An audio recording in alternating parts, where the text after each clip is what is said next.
अब बच्चों हम लोग अपनी 5वीं रचना करेंगे, रचना 5। इसमें क्या होगा, इससे भी हमें त्रिभुज की वो करनी है, लेकिन किस तरह के त्रिभुज की रचना करनी है, समकोण त्रिभुज की रचना करनी है। दिया क्या होगा कि एक समकोण त्रिभुज की रचना करना जबकि कर्ण और एक भुजा दी हुई है। मतलब एक कर्ण दिया है, सबसे बड़ी भुजा दी हुई है, और क्या दिया हुआ है, एक सबसे छोटी भुजा दी हुई है, और एक कोण दिया हुआ है। ठीक है, समकोण मतलब 2 भुजाएं और एक कोण दिया हुआ है। ठीक है, अब 2 भुजाओं में से एक भुजा कौन सी है, कर्ण है। ठीक है, आ रही है बात समझ में। मतलब मान लीजिए ये समकोण त्रिभुज हमें बनाना है, तो इसमें कर्ण दिया होगा, समकोण है तो ये 90 डिग्री ये कोण हमें पता है, और उसके अलावा या तो ये भुजा दी होगी या तो ये भुजा दी होगी।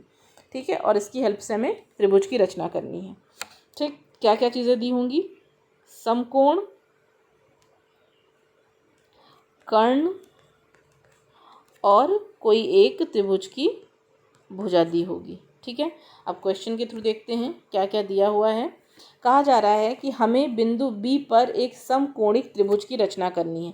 त्रिभुज बनाना है ABC, जिसमें एंगल बी पे क्या डिग्री का कोण होगा, 90 डिग्री का। समकोण किस पे होगा, बिंदु बी पे, और बी से सी के बीच की जो डिस्टेंस होगी वो कितनी होगी, 3 सेंटीमीटर, और ए से सी की जो डिफरेंस होगी वो कितनी होगी, 5 सेंटीमीटर। ठीक है, अब देखिए कर्ण क्या होता है, सबसे बड़ी भुजा होती है, तो 3 सेंटीमीटर तो कर्ण हो नहीं सकता, कर्ण क्या होगा, 5 सेंटीमीटर। आ रही है बात समझ में। सबको पता है कि समकोण त्रिभुज की सबसे बड़ी भुजा क्या होती है, कर्ण होती है, तो 5 सेंटीमीटर हमारा कर्ण होगा, 3 सेंटीमीटर नहीं होगा। तो ये भूल के मत बना दीजिएगा कि हम AC 5 सेंटीमीटर नीचे ड्रॉ कर लें और हम कर्ण किसको मान लें, BC को मान लें, 3 सेंटीमीटर को। नहीं, गलती मत करिएगा, जो सबसे बड़ी भुजा है वही कर्ण होगी। तो 3 और 5 में बड़ा कौन सा है, 5 है, तो 5 हमारा कर्ण हो गया। ये चीज़ें दी हुई हैं, इसकी हेल्प से हमें समकोण त्रिभुज की रचना करनी है। तो चलिए स्टार्ट करते हैं। क्या कहा गया, एक कर्ण दिया है, भुजा दी है, और समकोण बनाना है हमें। तो सबसे पहले हम देखो 5 सेंटीमीटर का कर्ण है, तो वो तो हमारा आधार हो नहीं सकता। ठीक है, तो हम सबसे पहले 3 सेंटीमीटर की एक BC रेखा ड्रॉ करेंगे। BC कितने सेंटीमीटर, 3 सेंटीमीटर। समकोण किस पे बन रहा है, B पे बन रहा है।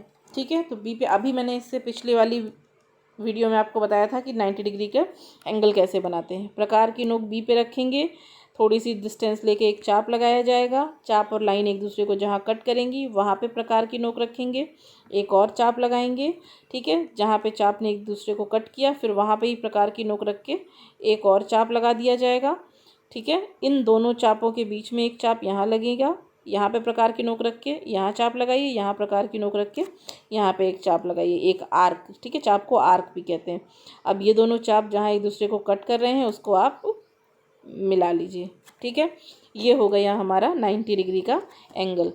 अब A से C के बीच में, A कहाँ होगा, इसी समकोण लाइन पे कहीं ना कहीं होगा। अब A से C के बीच की आपको डिस्टेंस मेज़र करनी है, तो कैसे करेंगे, C पे प्रकार की C सबसे पहले स्केल से प्रकार पे 5 सेंटीमीटर नाप लीजिए। ठीक है, नाप लिया। अब प्रकार को C पे रखिए, प्रकार की नोक को, और इस लाइन पे कहीं पे भी एक चाप लगाइए। ठीक है, जो कि 5 सेंटीमीटर का होगा। लाइन और चाप, बड़े चाप लगाइएगा, छोटे चाप लगाएंगे तो लाइन को कट नहीं करेगा। ठीक है, बड़े चाप लगाइएगा, यहाँ पे प्रकार की नोक रख के इधर चाप। ठीक है, अब जहाँ पे भी लाइन और चाप ने एक दूसरे को कट किया उसको हम नाम दे देंगे A, और A से किसको मिला दिया जाएगा, C को मिला दिया जाएगा। तो ये हमारा क्या बन जाएगा, एक समकोण त्रिभुज बन जाएगा। ठीक है, आ गया समझ में। तो ये हमारी 5th रचना भी कंप्लीट हो गई है। लिखना कैसे है, स्टेप जो जो करेंगे वही लिखेंगे, लिखने का तरीका आप अपनी बुक से देखिएगा। ठीक है।